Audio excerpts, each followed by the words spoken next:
Hello everyone, আজকে দেখাবো হচ্ছে দেশি মুরগি রান্নার রেসিপি এবং হচ্ছে সাথে হালকা পাতলা পোলাও রান্নার রেসিপিটা।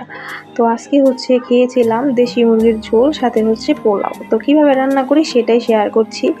এখানে কড়াইতে পরিমাণ মতো তেল দিয়ে দিলাম তেজপাতা এবং আস্ত জিরা দিয়ে এখন এই গোটা উপকরণগুলোকে একটু হালকা ভেজে নিব। ভাজা হয়ে গেলে এরপর আমি দিয়ে দিব কিছু আস্ত রসুনটা আগে দিলে কিন্তু ফ্লেভারটা খুব সুন্দর আসে এবং ভালো লাগে খেতে। এরপরে দিয়ে দিলাম আমি পরিমাণ মতো পেঁয়াজ কুচি। তো পিওর দেশি মুরগি ছিল দুইটা। এই দেশি মুরগিটা আমার কাছে যেইভাবে রান্না করা হোক না কেন সেইভাবে ভালো লাগে। যাই হোক, এখন পেঁয়াজটাকে ভালো মতো আমি একটু ভেজে নিব এবং এই পর্যায়ে দিয়ে দিব পরিমাণ মতো লবণ, যেন পেঁয়াজটা খুব তাড়াতাড়ি সফট হয়ে যায়। পেঁয়াজটা হচ্ছে যখন 80% মতো সিদ্ধ হয়ে যাবে, এই পর্যায়ে আমি দিয়ে দিব বাটা মশলা, যেখানে আমি আগে রেডি করে নিয়েছিলাম আদা, রসুন, কাঁচামরিচ বাটা একসাথে। তো এখানে বাটা মশলাটা দিয়ে ভালো করে মশলাটাকে কষিয়ে নিব। এই বাটা মশলাটা যত বেশি কষাবেন মাংসের টেস্টটাও কিন্তু তত বেটার আসবে।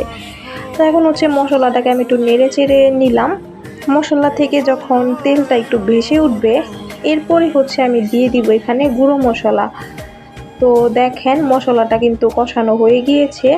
এবার হচ্ছে আমি এখানে দিব পরিমাণ মতো হলুদ, এরপরে মরিচের গুঁড়া এবং ধনিয়া গুঁড়া। দেওয়ার পর এখন ভালো করে বাটা মশলার সাথে আমি কষিয়ে নিব, যেন গুঁড়ো মশলাটাও একসাথে ভাজা হয়ে যায়। এবং সাথে আমি একটু হালকা মশলা ধোয়া জলও দিয়ে দিব, যেন হচ্ছে মশলাটা পুড়ে না যায়। তো এই মশলাটা যত বেশি কষাবেন ততই কিন্তু টেস্টি হবে। তো দেখতেই তো পারছেন কি সুন্দর কালার আসছে, তাই না? আমি হালকা একটু জলও দিয়ে দিয়েছি যেন মশলাটা সুন্দরভাবে কষানো হয়ে যায়। জল দেওয়ার পর আবার একটু নেড়ে চেড়ে দিচ্ছি। এ পর্যায়ে হচ্ছে আর একটু সময় নিয়ে কষিয়ে নিলে কিন্তু এবার আমি দিয়ে দিব ধুয়ে রাখা মাংসটা দিয়ে এখন মশলার সাথে আমি মিশিয়ে নিব এবং হচ্ছে এখন যত বেশি পারেন সুন্দর করে কষাতেই থাকবেন, যেই পর্যন্ত নাকি মাংসটা একেবারে খয়েরি টাইপের কালার না আসে ওই পর্যন্ত কিন্তু কষাতেই হবে। তো ফার্স্টে হচ্ছে আমি একটু ভালো করে নেড়ে চেড়ে দিই, এরপরই হচ্ছে আমি ঢেকে দিব। ঢেকেই কিন্তু পুরোটা রান্না করব। তো আমার কাছে দেশি মুরগিটা খুবই প্রিয়, আর আজকে হঠাৎ মনে চাচ্ছিল যে ঝরঝরে পোলাও দিয়ে এই দেশি মুরগির ঝোল খাবো। তো যেই ভাবনা সেই কাজ। যাই হোক, এখন হচ্ছে মাংসটাকে আমি একটু ঢেকে দিলাম। তো কিছুক্ষণ পর ঢাকনাটা খুলে দেখবো কি অবস্থা। ঢাকনাটা খুলে দেখলাম মাংস থেকে কিন্তু অনেকটাই জল বের হয়েছে। এই জলটা যেই পর্যন্ত নাকি শুকিয়ে না যাবে ওই পর্যন্তই কিন্তু আমি কষাতে থাকবো এবং কালারটা চেঞ্জ হওয়া পর্যন্ত অপেক্ষা করব। তো ভালো মতো হচ্ছে আবার একটু নেড়ে চেড়ে দিচ্ছি যেন নিচ দিয়ে লেগে না যায়। নেড়ে চেড়ে দিয়ে আবার হচ্ছে আমি ঢেকে দিব। এই পর্যায়ে কিন্তু চুলার হিটটা ছিল মিডিয়াম টু হাই ফ্লেমে, মানে এত বেশি কমিয়ে রাখা যাবে না, এত বেশি বাড়িয়ে রাখা যাবে না, মিডিয়ামে রাখলেই হবে। তো আমি হচ্ছে এখানে দিয়ে দিলাম 2টার মতো আলুটা কিন্তু আমি খোসা সহই দিয়েছি এবং দিব হচ্ছে পরিমাণ মতো গোলমরিচ, মানে হচ্ছে ব্ল্যাক পেপারটা। গোলমরিচটা দিয়ে ভালো করে আবার একটু নেড়ে চেড়ে দিব। এখন ফাইনালি হচ্ছে আমি আর ঢাকবো না, ঢাকনাটা ছাড়াই মাংসটাকে সুন্দর করে কষিয়ে নিব। অলরেডি কিন্তু দেখতে পাচ্ছেন মাংসের কালারটা কিন্তু চেঞ্জ হতে শুরু করছে। তো আর কিছুক্ষণ সময় কষানো হলেই কিন্তু মাংসটা কষানো হয়ে যাবে।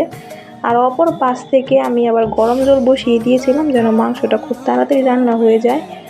তো দেখেন কি সুন্দর কালার আসছে আর কষানো হয়ে গিয়েছে। এবার আমি দিয়ে দিব পরিমাণ মতো ঝোলের জন্য গরম জলটা দিলে বেটার হয়, কারণ রান্নাটা খুব তাড়াতাড়ি হয় এবং খুব সুন্দর হয়, সিদ্ধ হয় আর কি।